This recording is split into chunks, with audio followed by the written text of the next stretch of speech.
திருச்சிற்றம்பலம். திருவாக்கும் செய்கர்மம் கைகூட்டும் தென்றல் பெருவாக்கும் வீடும் பெருக்கும் உருவாக்கும் ஆதலால் வானோரும் ஆனை முகத்தானை காதலால் பூக்குவர்த்தம் கை உலகெல்லாம் உணர்ந்து ஓதற்கு அறியவன் நிலவுலாவிய நேர்மலி வெளியன் அழகில் ஜோதியன் அம்பலத்தாடுவான் மலர் சேலம் வழி வாழ்த்தி வணங்குவான். அன்பார்ந்த அடியார்கள் மக்களுக்கு எனது வணக்கத்தை முழுக்கம் தெரிவித்துக் கொள்கிறேன். வழக்கம் போல வாரந்தோறும் நாம் பார்த்து வருகின்ற தொண்டர்தம் பெருமை என்ற தலைப்பிலே இன்றைய தினம் உருத்திர பசுபதி நாயனார் அவர்களை பற்றி பார்க்க இருக்கின்றோம். உருத்திர பசுபதி நாயனார் சோழ நாட்டிலே பிறந்தவர். வளமையான சோழ நாடு, காவிரி பூமணல் பாய்கின்றது. அதனால் வளமை மிக்க ஊராக இருக்கிறது. எல்லா வளங்களும் பெற்று அந்த ஊரிலே குடிமக்கள் நிறைந்திருந்தார்கள். எல்லாரும் எல்லா செல்வங்களும் பெற்று மன நிறைவோடு வாழ்ந்து வந்தார்கள். அப்படிப்பட்ட குடிமக்கள் நிறைந்த ஊராக அது திருத்தலையூர் என்ற ஊர் அங்கே விளங்கியது. தலைமை மிக்கது, உயர்ந்தது, சிறந்தது என்ற பொருளிலே தலையூர். திருத்தலையூர் நாம்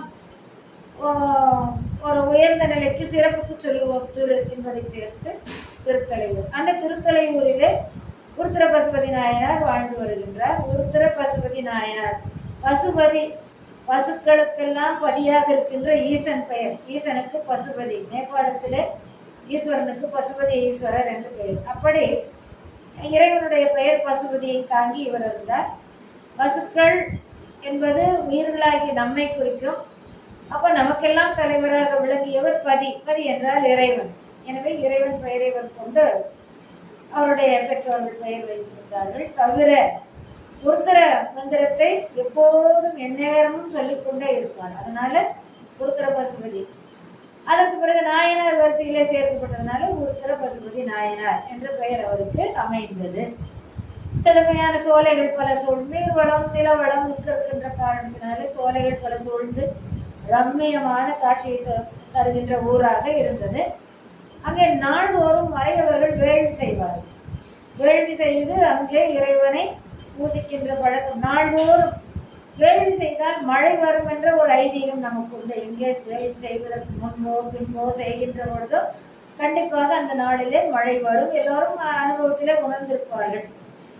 அப்படி முதலிலே சிவபெருமானை வழிபடுகின்ற மக்கள், அந்த ஊர் மக்கள் எல்லாம், அந்த சிவபெருமான் எப்படிப்பட்டவர்? நாள்தோறும் ஆனைந்து ஆடும் வழக்கம் உடையவர். எப்பொழுதுமே இறைவனுக்கு அபிஷேகம் செய்யும் பொழுது ஆண் 5 நாள் முதலிலே அபிஷேகம் செய்து வழிபடுவார்கள். ஆண் 5, ஆண்னா பசு. பசுவிலே இருந்து கிடைக்கின்ற 5 பொருட்கள், அதுதான் மிக உயர்ந்தது, மிக சிறந்தது என்ற வகையிலே இறைவனுக்கு முதலிலே நீராட்டுவார்கள். அது என்ன? கோமயம், கோஜலம், நெய், தயிர், பால். இந்த 5 பொருட்களாலும் இறைவனுக்கு நீராட்டி பின்புதான் எல்லா சந்தனம் மற்றுள்ள பொருட்கள் எல்லாம் அதற்கு பிறகுதான் நீராட செய்வார்கள். அப்படி ஆனைந்து நாள்தோறும் எப்பொழுதெல்லாம் இறைவனுக்கு அபிஷேகம் நடக்கிறது, முப்போதும் நடத்துகின்ற கோயில்கள் உண்டு, ஒருபோது நடத்துகின்ற கோயில்கள் உண்டு. அப்படி அவங்க அவரவர்களுடைய அந்த பூஜைக்கு ஏற்ப எந்த நேரத்தில் அபிஷேகம் செய்து பூஜை செய்தாலும் ஆனைந்து நாளே வழிபாட்டை ஏற்றுக்கொள்ளுகின்ற இறைவன், அந்த இறைவனை வழிபட்டு அவர் வழியே ஒழுகுகின்ற, அவருடைய புகழ் பெருமை இவற்றையெல்லாம் சொல்லுகின்ற ஆகமங்கள் எப்படி இவரை பூஜிக்க வேண்டும் என்ற வழிமுறைகளை சொல்லி இருக்கும். அந்த முறைப்படி அங்கே வாழ்கின்ற மக்கள் ஒழுகி வந்தார்கள், நடந்து வந்தார்கள். தர்மம், நீதி இதெல்லாம் தவறாமல் கடைபிடித்து வந்தார்கள். சால்பு மிக்கவர்களாக இருந்தார்கள். சால்பு என்றால் சான்றாண்மை.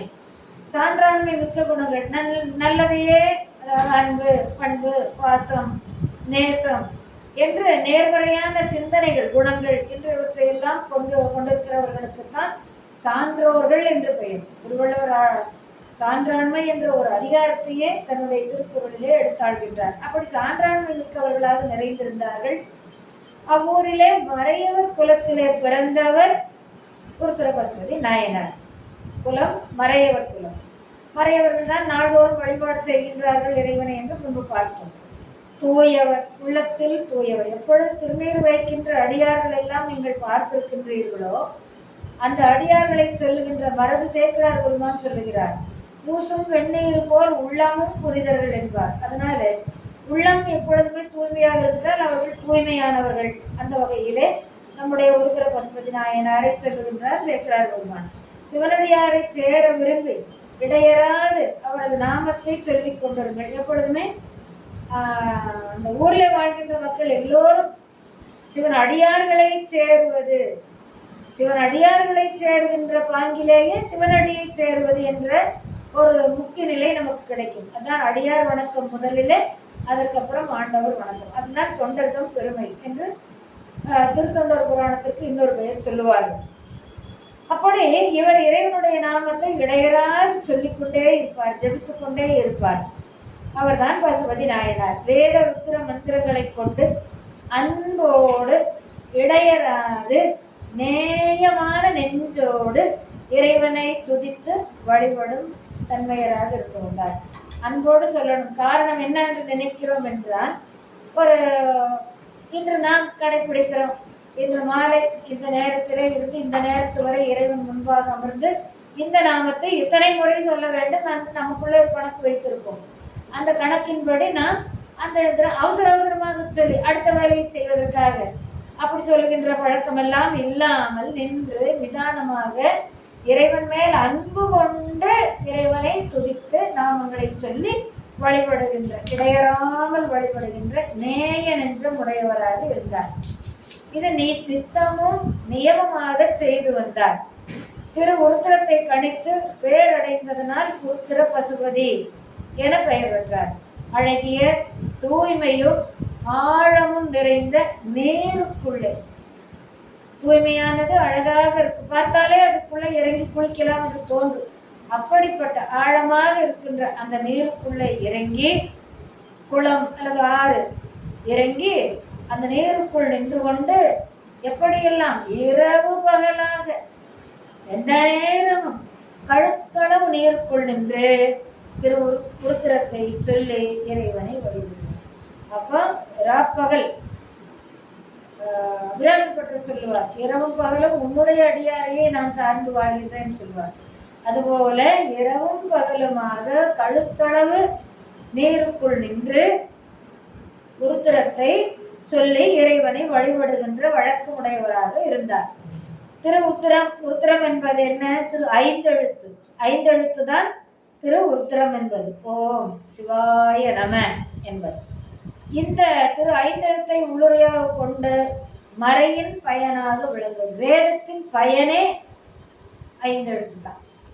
வேதத்தின் பயனே ஐந்தெழுத்து தான். வேதம் சொல்லுவதை ஐந்தெழுத்தை சொல்லி வழிபடுங்கள். அதுதான் வேதம்ங்கிறத என்னவோன்னு நினைச்சிட்டு இருப்போம். ஐந்தெழுத்து தான். ஐந்தெழுத்து வழிபாட்டை செய்ய வேண்டும். அதனால்தான் மறையின் பயன் ஐந்தெழுத்தை சொல்லி வழிபடுவது. மறையவர்கள் வளர்க்கும் வேள்வியில் வளரும் தீயானது மழையை கொடுப்பதாக எப்பொழுதுமே நாம் முன்பே பார்த்திருக்கிறோம். அப்போ மழை வரும். அதனால மலர்ச்சோலைகள் எல்லாம் அங்கே எப்படி இருக்கின்றன? அந்த மலர்ச்சோலைகளிலே மலர்கள் மலர்ந்திருக்கின்றன. அந்த மலர்ந்த மலர்களிலிருந்து தேன் ஒழுகி கொண்டு இருக்கின்றது. அந்த தேன் ஒழுகி கொண்டிருக்கின்ற அந்த தேனை வண்டுகள் மாந்தி மகிழ்வோடு மாந்தி இங்கே விளையாடுகின்றன, தூங்குகின்றன. நிறைய மது குடிச்சிருச்சுன்னா அந்த மலருக்குள்ளேயே வண்டு படுத்து தூங்கிடணும். அப்படியெல்லாம் நம்ம இலக்கியத்தில் நிறைய இடங்கள்ல சொல்லுவாங்க. ஆண் இனங்கள் ஆணைந்து அழைப்பன. பசுக்கள் வளமை, பசு எருமை ஆடு மாடெல்லாம் இருக்கிறதா அந்த காலத்தில் ஒருவருக்கு செல்வந்தர் என்ற பெயரை கொடுத்தது. இப்போ இருக்கிற செல்வம் மாதிரி இல்லை.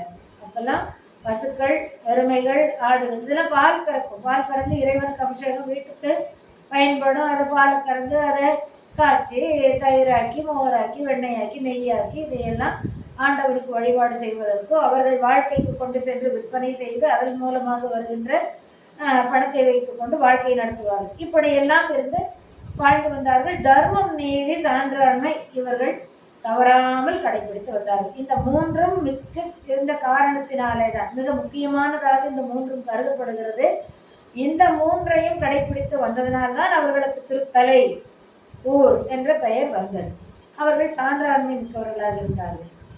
ஆனைந்தை இறைவனுக்கு அபிஷேகம் செய்து வழிபடும் ஆன்மாக்களுக்கு மலம் கரையும், மலம் கரைந்து போய்விடும். இதை மட்டும் நீங்க இங்க ரொம்ப அடித்தளத்துல ஞாபகம் வச்சுக்கணும். யாரெல்லாம் ஆனைந்தினாலே இறைவனை வழிபாடு செய்கின்றார்களோ அவர்களுடைய மலங்கள் என்ன? ஆணவம், கண்மம், மாயை. அப்போ முப்பிறவியிலே செய்தது இப்போது நாம் அனுபவித்துக் கொண்டிருப்பது இனிமேல் வராமல், அந்த மலங்கள் வராமல் காப்பது. இந்த மலம் கரை போய்விடும். மலக்கரை கூட இருக்காது. ஒரு துணியில் ஒரு கரை பட்டுச்சுன்னா நம்ம அதை போக்குறோம். அந்த மாதிரி இதுவும் போய்விடும். சில நேரங்களில் துணியிலெல்லாம் போறது இல்லை, ஆனால் இந்த கரை போய்விடும். எதனால? ஆனைந்து வழிபடுகின்ற, ஆனைந்தினால் நீராட்டி வழிபடுகின்ற காரணத்தினால் கரை கூட இல்லாமல் போய்விடும் என்ற தன்மையை. ஆனைந்துங்கிறது கோமயம், கோஜலம், நெய், பால், தயிர், அந்த 5 நாளும் வழிபடப்படுவது. அருக்கனில் ஜோதி அமைத்தோன் காண்க. நீங்க திருவாசகத்துல படிச்சிருப்பீங்க அண்ட பகுதி. அருக்கனில் ஜோதி அமைத்தோன் காண்க, மதியில் தன்மை வைத்தோன் காண்க, தீயினில் வெம்மை செய்தோன் காண்க, நீரில் என் சுவை நிகழ்ந்தோன் காண்க, மண்ணில் திண்மை வைத்தோன் காண்க. அதுபோல ஆனைந்து நீராட்டிலே மலத்தை கரைவிக்கின்ற தன்மையை வைத்திருக்கின்றான். அது நம்ம கண்ணுக்கு தெரியாது, அனுபவிக்கும் போதுதான் நமக்கு அது தெரியும். தண்ணியில கை வச்சா குளிர்ச்சியா இருக்கு, தீயில சொட்டா வெப்பமா இருக்கு. இதெல்லாம் இறைவன் இயற்கையாக அமைத்திருக்கிறான். அதுபோல ஆனைந்து நாள் வழிபாடு செய்யும் பொழுது அது மலம் கரைந்து விடும். இதை நாம் உணர்வு பூர்வமாகத்தான் உணர்வு. இறைவன் வேண்டுதல் வேண்டாம இல்லாதவன் என்றாலும் உயிர்களிடம் கருணை கொண்டு அருள விரும்புவன். அவனுக்கு ஒரு விருப்பம், எனக்கு இது வேணும், 5 நாள் வழிபடுங்கள், இத்தனை பொருட்களால் அபிஷேகம் செய்யுங்கள், அலங்காரம் பண்ணுங்கள், இதெல்லாம் நைவேத்தியம் பண்ணுங்கள் அப்படின்னு நீங்க இப்படிதான் வழிபடணும், எந்த ஒரு விருப்பமும். அதே சமயத்துல இது வழிபடுறவங்களுக்கு ஒரு அருளை கொடுக்கறதும், வழிபடாதவங்களுக்கு அருள் இல்லாம பண்றது, அதெல்லாம் அவனுக்கு இல்லை. வேண்டுதல் வேண்டாமை இல்லாதான் திருக்குறளை வள்ளுவர் சொல்லியிருக்கார். அவருக்கு ஒரு விருப்பம் இல்லை, விருப்பம் இல்லை. ஆனா நம்ம தான் அவரை வழிபடுறோம். ஆனாலும் இறைவன் உயிர்களிடம் அன்புடையவனாக இருக்கும். எப்போ உயிர்களுக்கு அருளலாம் என்று காத்து கொண்டிருக்கின்றார். வழிபாடு செய்கின்ற கோயில்களிலே கூட்டம் பொங்கி வழிகின்றது. ஒரு நேரம் வழிபாடு செய்கின்ற கோயில்கள் எல்லாம் எவ்வளவு இருக்கிறது, காத்தாடி கொண்டிருக்கிறது. அப்ப அந்த கோயில் எல்லாம் என்ன, இறைவன் வா அருளுகின்றேன் என்று நமக்காக காத்திருக்கின்றான். அப்படி அன்பு கொண்டு கருணை கொண்டு நமக்காக அருளை கொடுக்கின்றான். ஒழுக்கத்தில் வாழ்ந்து வருகின்ற தன்மையினால் ஞானம் வருகின்றார். ஒழுக்கமாக வாழ்ந்து வருகின்ற சமுதாயம் எங்கே இருக்கின்றதோ அங்கே ஞானம் கண்டிப்பாக இருக்கும். யார் வேணா என்ன வேணா யாரை பற்றி வேணா எப்படி வேணா சொல்றதெல்லாம் அது வாழ்க்கை அல்ல. அப்படியே சொன்னாலும் அதை கேட்டுக்கிறதெல்லாம் ஒரு வாழ்க்கை இல்லை. நாம முடிஞ்சா நேர் வழியில போவோம், நம்ம சார்ந்து இருக்கிறவங்கள திருத்துவோம். முடியல சொல்லுவோம், கேட்டா கேட்கட்டும், கேட்காட்டி போகட்டும். ஆனா நாம சொல்லாம இருக்கக்கூடாது. அப்படிதான் இப்ப நம்ம வகுப்பு நடத்திட்டு இருக்குது. அவங்க 4 பேர் வந்தா என்ன, 400 பேர் வந்ததாக, எனக்கு 4 பேர் வந்தா என்ன, 400 பேர் வந்ததாகத்தான். அதை தவிர நமக்கும் மறுபடியும் பார்க்கிற வணங்குகிற பேர் கிடைக்கிறது. அப்போ யார் எதை சொன்னாலும் அதை அப்படியே ஏற்றுக்கொள்ளணுங்கிற அவசியம் இல்லை. கேட்டால் அவங்க நம்ம பேசுறத கேட்கலங்கிற மாதிரி நினைப்பாங்கன்னா காதுல வாங்கிட்டு அமைதியாக உட்காந்து, அதை விட நம்ம எத்தனை தப்பு செய்கிறோம், அதை விட அவங்க எத்தனை தப்பு செய்கிறாங்களோ அதனால அதை சொல்றாங்க. எப்பொழுதுமே ஒழுக்கமாக இருக்கின்ற அவர்களுக்கு மற்றவர்களை பற்றி தீங்கு பேசுவதோ புறம் பேசுவதோ வராது. அப்படி பேசுகிறார்கள் என்றால் அவர்களுக்குள்ளே திருவருள் தான். அதை கூட நம்ம சொல்லக்கூடாது. நிச்சயமா இருக்கலாம், தெரியாது, டக்குன்னு ஒருத்தரை பற்றி குற்றம் சொல்லுவோம். அந்த மாதிரி எல்லாம் இல்லாமல் ஒழுக்கமாக தர்மமும் நீதியும் சால்பும் தவறாமல் வாழ்ந்து வந்ததுனால ஞானம் பெற்றவர்களாக அந்த ஒரு மக்கள் எல்லாருமே இருந்திருக்கிறாங்க. அதுதான் நம்முடைய வாழ்க்கையிலே நாம் பெறுகின்ற பயன். நான் வாழ்ந்து இறைவன் திருவடி அடையணும் அப்படின்னா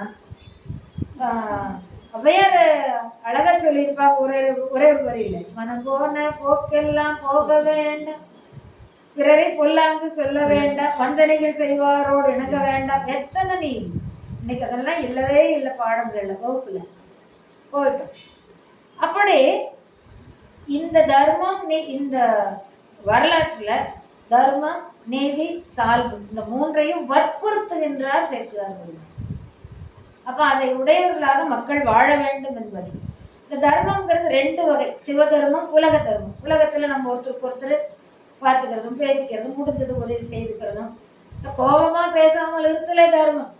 கண்ணில் அன்பை காட்டுறதே தரும், கண்ணில் கூட இப்படி பார்க்கணுங்கிற அவசியம் இல்லை. அது எல்லாமே தர்மம், அது எல்லாமே நீதி, அது எல்லாமே சான்றாண்மை. அதுதான். அப்போ சிவதர்மம் என்பது இறைவன் நூல் பற்றிய ஒழுக்கம். இறைவனுடைய புகழ் பெருமை நீதிகளை சொல்லுகின்ற நூல்கள் என்னென்ன உண்டு, பக்தி இலக்கியங்கள் அத்தனையும் எடுத்துக்கலாம், அப்புறம் நீதி இலக்கியங்கள் அத்தனையும் எடுத்துக்கலாம். இந்த மாதிரி இலக்கியங்கள் எல்லாம் இறைவனை பற்றி சொல்லும் பொழுது இன்னென்ன மாதிரி ஒழுக வேண்டும். அதுதான் இப்ப நம்ம பெரிய புராணம் பார்க்கிறோம், அதுதான திருமுறைகள் எல்லாம் பார்த்துட்டு வரோம். திருநாவுக்கரசர் வாழ்க்கை எப்படி, திருஞான சம்பந்தர் வாழ்க்கை எப்படி, சுந்தரர் வாழ்க்கை எப்படி, அவரோடு சேர்ந்தவர்கள் வாழ்க்கை எப்படி, இப்படியெல்லாம் கடைபிடிக்கின்ற முறைகளை சொல்லுகின்ற நூல்கள் ஆகமங்கள் ஏதோ அவற்றின் வழியாக நாம் அவை அறிவித்தபடி ஒழுகுகின்ற ஒழுக்கம்தான் சிவ தர்மம். உலகியல் தர்மம் என்பது என்ன? நூல் பற்றிய ஒழுக்கம். நூல்கள்ல என்ன சொல்றாங்க, என்னென்ன அந்த உலக திருக்குறள் என்ன சொல்லுகிறது, ஔவையார் பாடல்கள் என்ன சொல்லுகின்றன, ஒரு அடியார்கள் அதை தவிர சான்றோர்கள் வாழ்ந்த வாழ்க்கை. இப்போ பெரிய காமராஜர் எப்படி, நம்ம இந்த வாழ்க்கையை எடுத்துக்கலாம். காமராஜர் எப்படி வாழ்ந்தார், காந்தி எப்படி வாழ்ந்தார், இப்படி இப்போது இருக்கின்ற பெரியவர்களை எல்லாம் கூட நாம் எடுத்து பேசணும். மாறாக வாழ்கின்ற வாழ்க்கை உடையவர்களுடைய வாழ்க்கை எப்படி அமைகிறது, தெய்வம் நின்று கொள்ளுங்கிற மாதிரி, அரசன் அன்று கொள்வார், தெய்வம் நின்று, அந்த மாதிரியான எல்லா வாழ்க்கையும் படிப்பினையாக காண்கின்ற காட்சியை, கேட்கின்ற கேட்புகளை, பார்க்கின்ற நிலைகளை எல்லாம் எடுத்துக்கொண்டு அவற்றையெல்லாம் ஒரு நூலாக்கி சொல்லி இருப்பார்கள், வாய்மொழியாக சொல்லி இருப்பார்கள் பெரியவர்கள். இதெல்லாம் உலக தர்மம். நாம் முடிந்ததை ஏதோ உதவுவது இப்படியெல்லாம் இருப்பது உலகியல் தர்மம்.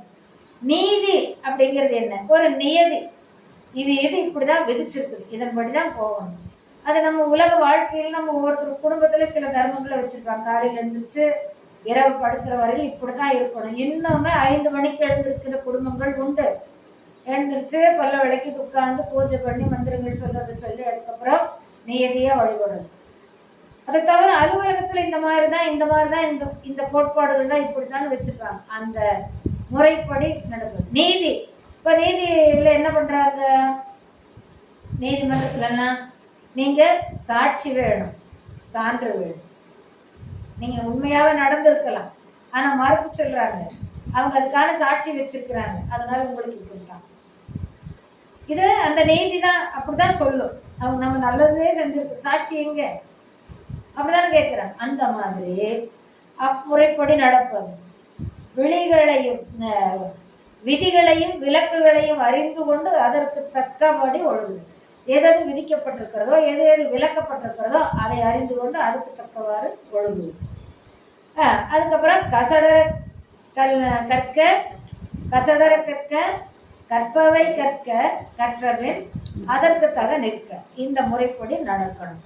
அப்படி நடந்தவர்கள்னா அந்த தக்க பயனை பெறுகின்றார்கள். ஆனா இறைத்தன்மையில அப்படி இல்லை. அதை விட மேலான நிலையில இறைவன் சொல்லுகின்ற வழியில நம்ம நடக்கும். அதனால அதுக்கப்புறம் சால்புங்கிறது என்ன, உயர்ந்த ஒழுக்கங்கள்ல சிறந்து இருக்கு.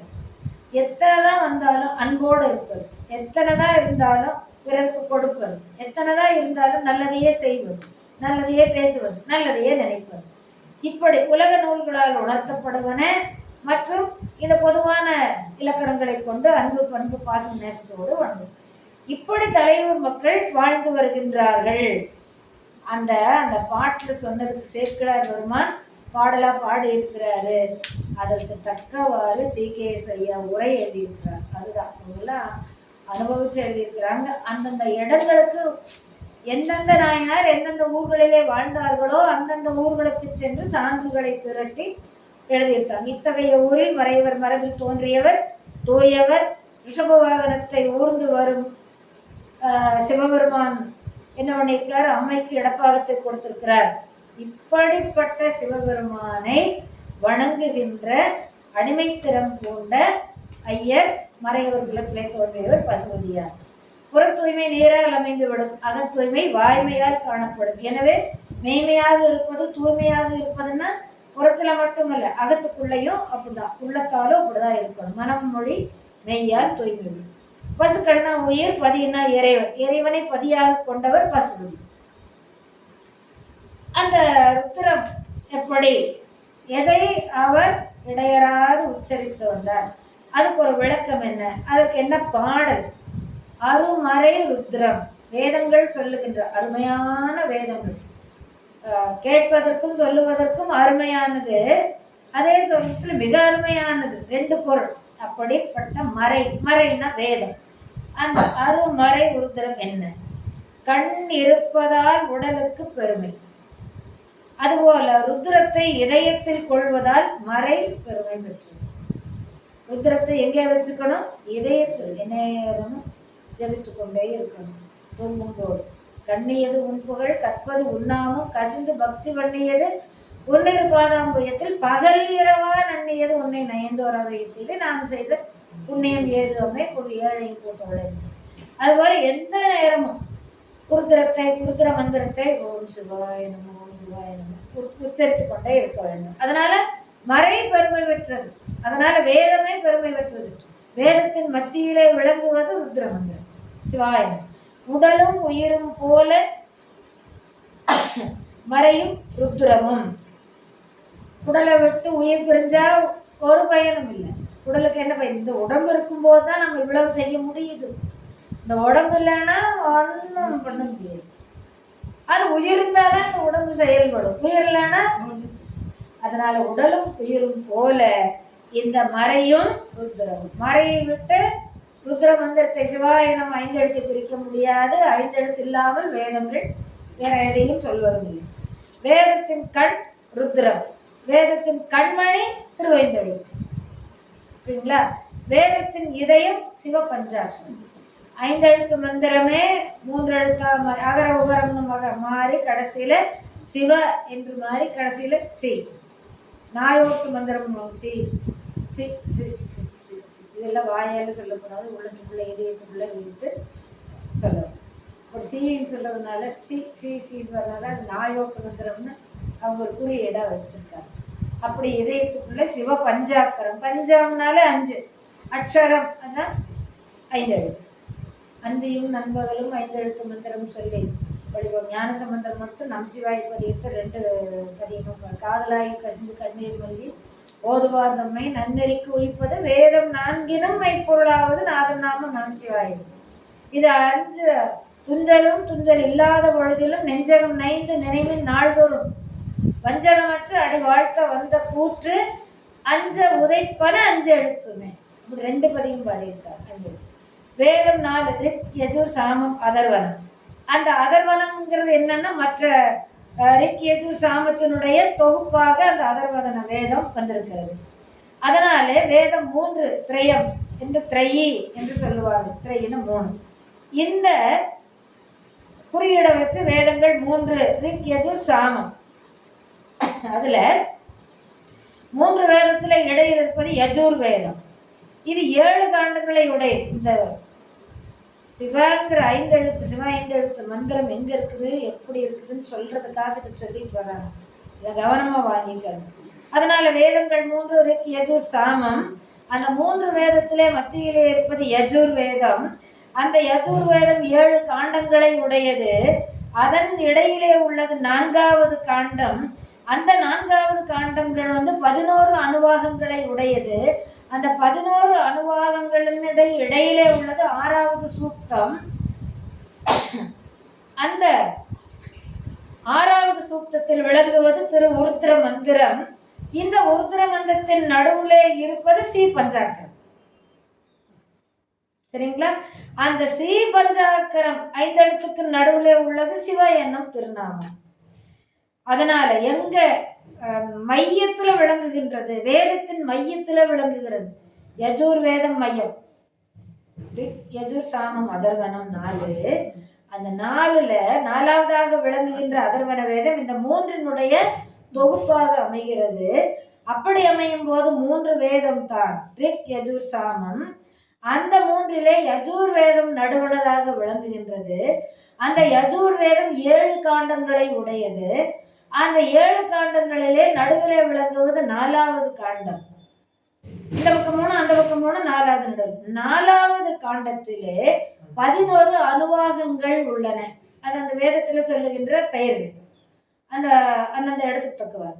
அந்த 11 அனுவாகங்களிலே இந்த பக்கம் 5 அந்த பக்கம் 5 போனால் நடுவில் 11 ஒன்று இருக்கும். அது 6வதா விளங்கும். அந்த 6வது அதற்கு பேர் சூக்தம். அந்த 6வது சூக்தத்திலே விளங்குவது திருவுருத்திர மந்திரம். அந்த 6வது சூக்தத்திலே நடுவனதாக விளங்குவது இந்த பக்கம் 6வது இருக்கிற போது அதுல நடுவனதாக விளங்குவது ஸ்ரீ பஞ்சாக்கிரமம். அந்த சி அப்படிங்கிற அந்த ஸ்ரீ பஞ்சாக்கிரத்துக்குள்ள எல்லாம் சேர்த்து 5 எழுத்து 3 எழுத்தா மாதிரி, கடைசியில 2 எழுத்தா மாதிரி, கடைசியில 1 எழுத்தா மாதிரி. அது அதன் நடுவுள்ள இருப்ப சி பஞ்சாக்கிரத்துக்குள்ள இருப்பது சி சி சி என்பது. அதை நம்ம பெரும்பாலும் ஞானிகள் சித்தர்கள் அவங்க வச்சுக்கிறாங்க. நமக்கெல்லாம் சிவங்கிறதால இதுலேயே உயர்ந்த நிலையில் இருக்கிறவங்க தான் சிவங்கிறத சொல்லுவாங்க. மற்றும் நம்ம எல்லாம் ஆரம்ப காலத்தில் நம்ம சிவாயன்னு சொல்லுவோம். அப்புறம் அது குருநாதர்கிட்ட தீட்சை வாங்கி நமக்கு ஒரு பக்குவம் வர காலத்தில் சிவாய நம்ம வந்துடும். நான் முதல்ல வச்சு சொல்கிறது பக்குவம் வர வரையில், பக்குவம் வந்த பின்னால் சீயை முதல்ல வச்சு சொல்லுவோம். ஆச்சுங்களா? அது இறைவன் திருவுருளால் குரு மூலமாக நமக்கு கிடைப்பது. ஆக சிவ என்னும் திருநாமம். சிவ சிவ என்கில தீவினையாளர், சிவ சிவ என்றிட தீவினை மாளும், சிவ சிவ என்றிட தேவருமாவார், சிவ சிவ என்ன சிவகதிதானே. அப்படி திருமந்திரத்தில் திருமூலர் சொல்றார். சிவசிவன் சொல்லிட்டு இருந்தாலும் நமக்கு சிவகதி கிடைக்கும். அதனால அந்த பாட்டு இந்த இடத்துல ஞாபகப்படுத்துறார். அப்புறம் தமிழ் மறை பற்றிய குறிப்புகள் அதான் இப்போ சொன்னோம். வேதங்கள் 4 என்று 3 என்று விளக்கப்படுவது போல தமிழ் வேதமும், தமிழ் வேதம் என்பது திருமுறைகள் என்னதுங்க 12 திருமுறைகள். ஞானசம்பந்தர் தேவாரம் 3, நாவுக்கரசர் தேவாரம் 3 6, சுந்தர தேவாரம், அப்புறம் தான் நாவுக்கரசர், அப்புறம் தான் மருள் நீக்கியார், அப்புறம் தான் திருநாவுக்கரசர், 7வது சுந்தரர் பாடிய தேவாரம், 8வது மாணிக்கவாசர் பாடிய திருவாசகம் பிளஸ் திருக்கோவையார், 9வது திருவிசைப்பா, அது 9 பேர் பாடியிருக்காங்க, 10வது திருமந்திரம் திருமூலர் பாடினது, 11வது 12 அடியார்கள் பாடி பாடல அது தொகுப்பது காரைக்கால் அம்மையார் ஐயடியருக்கு ஆர்வம் இவங்கெல்லாம் வராது, 12வது சேக்கிழார். அப்படி இந்த 3 தேவாரங்களும் திருவாசகம் கோவையும் சேர்த்து 4 தேவாரங்கள் 3 அருளியதால் 3 எனப்படும். அது ஒட்டுமொத்தமாக 3 தேவாரம்னு சொல்ற மரபு உண்டு. 3 இடையில் விளங்குவது திருநாவுக்கரசர் அருளிய தேவாரம். முதல்ல திருஞான சம்பந்தர், அப்புறம் சுந்தரர், இடையில திருநாவுக்கரசர். திருநாவுக்கரசர் 3 4 4 5 6 பாடியிருக்கார். அந்த 4வது தேவாரம் 5வது தேவாரம் 6வது தேவாரம் 3மே திருநாவுக்கரசர் பாடியதுல 5வதாக நடுவுல விளங்குறது இந்த குறுந்தொகை. குறுந்தொகை அந்த குறுந்தொகையில நடுவுல விளங்குவது 51வது திருப்பதிகம். நீங்க எடுத்து பார்க்கணும். அது திருப்பாலைத்துறை திருப்பதிகம். அதுல 11 பாட்டு இருக்குது. அதுல நடுவனதாக விளங்குவது 6வது திருப்பாட்டு. அதுல சிவாய என்னும் ஸ்ரீ பஞ்சாக்கரம் சொல்லப்படுகிறது. இப்ப தேவாரம் இருந்தா எடுத்து பார்க்கல, இதை முடிச்சு பின்னால் பார்த்துட்டேன் நானு, நீங்க பார்க்கறதுக்காக சொல்ல. திருவுருத்திரத்தை விதிப்படி மெய்யன்போடு, விதிப்படி மெய் அன்போடு ஓதுதல் வேண்டும், இடைவிடாமல் சொல்ல வேண்டும். இப்படி துதிப்பவர்கள் சிவபுரியில் சேர்வர். இறைவன் திருவடி செல்வர் சிவபுரத்தில் உள்ளார் சிவனடி கீழ் பல்லோரும் ஏத்த பணிந்து. இறைவனை பணிந்திருப்பார்கள், தான் பணிந்திருப்பார்கள். அவங்கதான் செல்வார்கள், அவங்கதான் செல்வர்கள். சிவபுரிக்கு சிவனடிக்கு செல்லுபவர்கள் அவர்களே. அந்த செல்வம் பெற்றவர்கள் தான் செல்வம். அதனால அவர்கள் தான் சிவபுரியில் சேர்வர். இம்மந்திரத்தை பயின்றவர் பசுபதி நாயனார். எங்கே இருந்து கொண்டு பயின்றார்? கழுத்தளவு குளிர்ச்சி பொருந்திய நீருக்குள்ளே நின்று ஆடாமல் அசையாமல் நின்று கைகளை மேலே கூப்பிக்கொண்டு கண்ணை மூடிக்கொண்டு சிவாய நம சிவாய நம சிவாய நம சொல்லுங்க. சிவாய நம சிவாய நம சிவாய நம சிவாய நம சிவாய நம சிவாய நம என்று கழுத்தளவு நீருக்குள்ளே இருந்து சொல்லிக்கொண்டே இருப்பார். எல்லாராலையும் முடியாது. தெளிந்த குளிர்ந்த நீருக்குள் புகுந்து கழுத்தளவு உள்ளவரை நீரில் மூழ்கி பொருந்தி நின்று நீர் அப்படியே நம்மளை அலக்கழிக்கும். பார்த்துருப்பீங்க. காலை நல்லா அழுத்தமா பொருத்தி தண்ணிக்கு ஏற்ற வகையில தன்னை பொருத்தி நின்று கொண்டு அல்லும் பகலும் கைகளை உச்சிமேல் குவித்து இறைவனை அன்புடன் வேண்டி குறிப்புடனே பயின்றார். என்ன குறிப்பு? திருவடியை அடைய வேண்டும், எனக்கு நீ அருள் புரிய வேண்டும். இடைவிடாது சொன்னார். அந்த தண்ணீருக்குள்ளே வரால் மீன்கள் நிறைந்து துள்ளுகின்றது. அந்த நீர்னு பயின்றார். கொஞ்ச நேரம் காலை வச்சாலே மீன்கள்லாம் வந்து கடிக்கும். அது வரால் மீன்கள் துள்ளுகின்ற அளவுக்கு அந்த நீர் அதுல எப்படி எல்லாம் கடிச்சிட்டு தானே இருந்திருக்கும். ஆனாலும் ஆடாமல் அசையாமல் நின்று கொண்டு ஒரு குத்த மனத்தோடு இறைவன்பால் மனத்தை செலுத்தி அன்போடு சிவாய நம என்று சொல்லிக் கொண்டிருந்தார். தள்ளு தன் புனல் கழுத்தளவா இடைச்செறிய உள்ளுறப்புக்கு நின்று உச்சி மேல் குவித்து தள்ளு வெண்திரை கங்கை நீர் ததும்பிய சடைய கொள்ளும் அன்பினில் ருத்ரம் குறிப்போடு பயின்றார். தள்ளு வெண்திரை கங்கையை தலையிலே கொண்ட இறைவனை தான் கொண்ட அன்பினாலே ருத்ரத்தினால் சொல்லி குறிப்போடு அவனை அடைகின்ற குறிப்போடு பயின்றார். சொல்லிக்கொண்டே இருந்தார். அல்லும் பகலும் நின்று பயின்றார். ஸ்ரீருத்ரம் என்பது வடமொழி, திருவுருத்திரம் என்பது தமிழ். அதை அப்படியே மாற்றி சொல்லும். அருமறை பயனாகிய ருத்ரம் அதனை வருமுறை பெரும் பகலும் எல்லையும் வழுவாமை. எல்லையும்னா இருட்டு, எல்லைன்னா இருட்டு.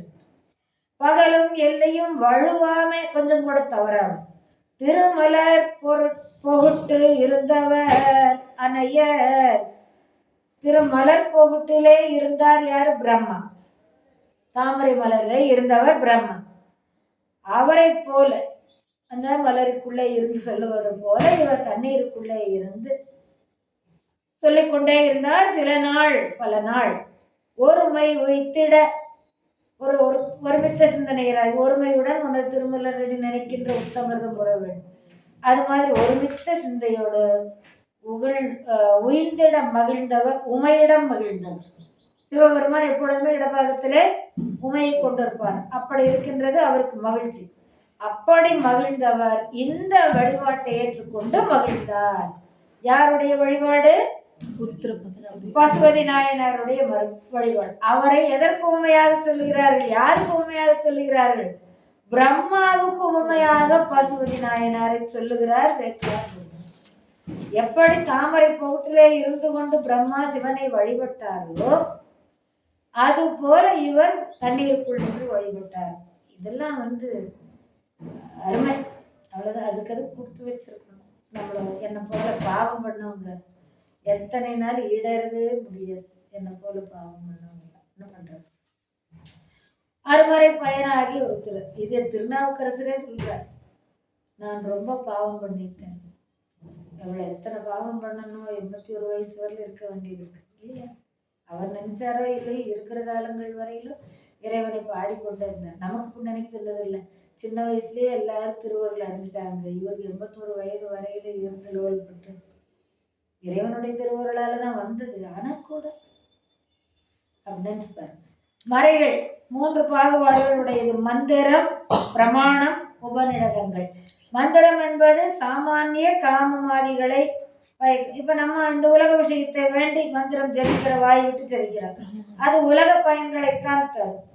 சரிங்களா? காமம், அதிகாமம், லோபம், ருத்ரம், கோபம், இதெல்லாம் மதம், ஆச்சரியம், இந்த மாதிரி எல்லாம் அதையெல்லாம் நீக்கி இந்த உலகத்திற்கு என்ன வேண்டுமோ அதன் பயனை தரும். யாகம் முதலியவற்றுக்கு உதவும் இந்த மந்திரங்கள் எல்லாம். பிரமாணம் என்பது யாகாதிகளுக்குரிய சடங்குகள்.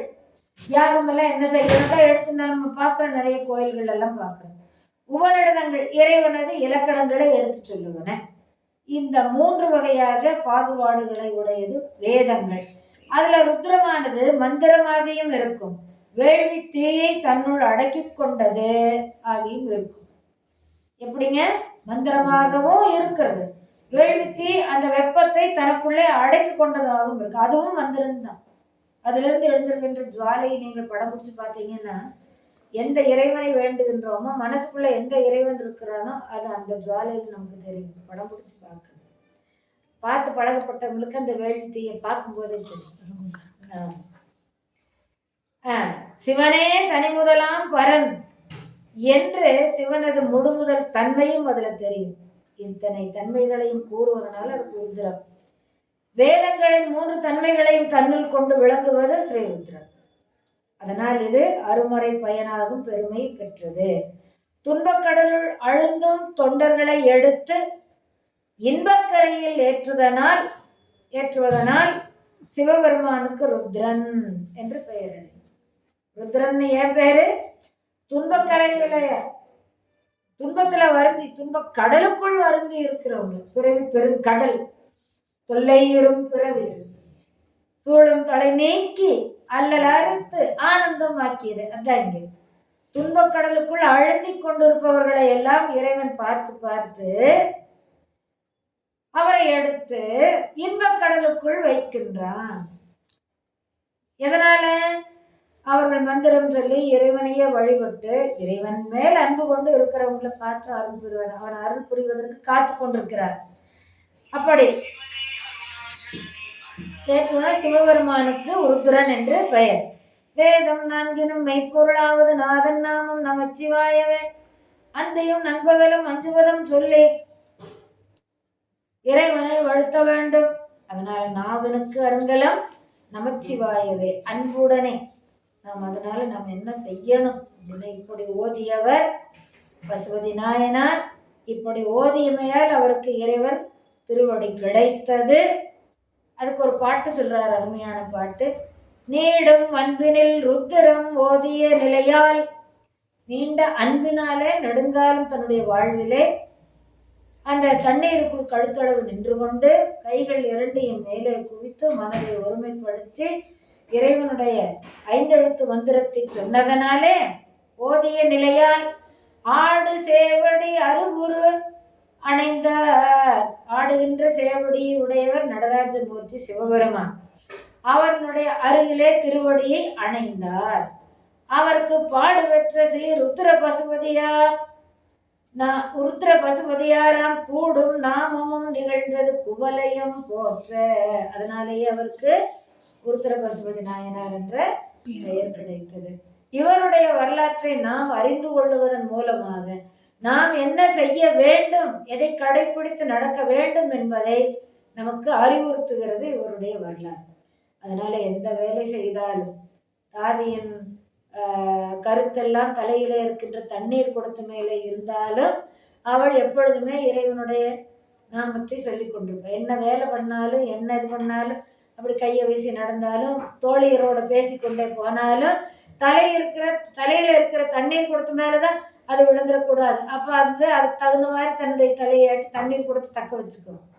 அது மாதிரி நாம் எந்த நிலையில் இருந்தாலும், விழுந்தாலும் எழுந்தாலும் இருந்தாலும் படுத்தாலும், எந்த நிலையில வேலை செய்தாலும், எந்த நிலையில இருந்து கொண்டாலும் உள்ளத்துக்குள்ளே இறைவனுடைய 5 எழுத்து மந்திரம் ஓடிக்கொண்டே இருக்க வேண்டும். அதை வாய் விட்டு சொல்றதுற போது சொல்லணும். இதழ் 2 அப்படியே மென்மையா சொல்லணும், மௌனமா சொல்லணும். எந்தெந்த நிலைகளிலே நீங்கள் இருக்கிறீர்கள், மௌனமா சொல்றது கடைசி நிலை. அந்த நிலைக்கு போகும்போது பல லௌகீகத்துல நம்ம இருக்கிறோம், நமக்குரிய வகையில அவனுடைய நாமத்தை சொல்லி மனம் அவனிடம் இருக்கணும், அன்பு அவனிடம் மென்மேலும் ஓங்கி இருக்கணும். இதுக்குள்ள செஞ்சு முடிக்கணும், கடப்பாடோட பண்ணக்கூடாது. அது நம்ம கடமையோட இறைவனுக்கு நாம் செலுத்துகின்ற அன்பு நன்றி என்ற வகையில செலுத்தி அவனுடைய நாமத்தை நாம் பயின்று ஓதி என்பதெல்லாம் இடைவிடாமல் சொல்லி அவன் மேலேயே நமக்கு அன்பு இருக்கிற மாதிரி சொல்லி நம்முடைய வாழ்க்கையை அமைத்துக் கொண்டால் இறைவனுடைய திருவடி நமக்கு கிடைக்கும் என்று சொல்லி இந்த அளவிலே ருத்ர பசுபதி நாயனாருடைய திருவருளாலே நிறைவு செய்வோம். நன்றி, வணக்கம். என்றும் இன்பம் பெருகும் இயல்பினால் ஒன்று காதலித்து உள்ளமும் ஓங்கிட மன்றுளார் அடியாரவர் வான் புகழ் நின்றதெங்கும் நிலாவி உலகெல்லாம். சிற்றம்பலம்.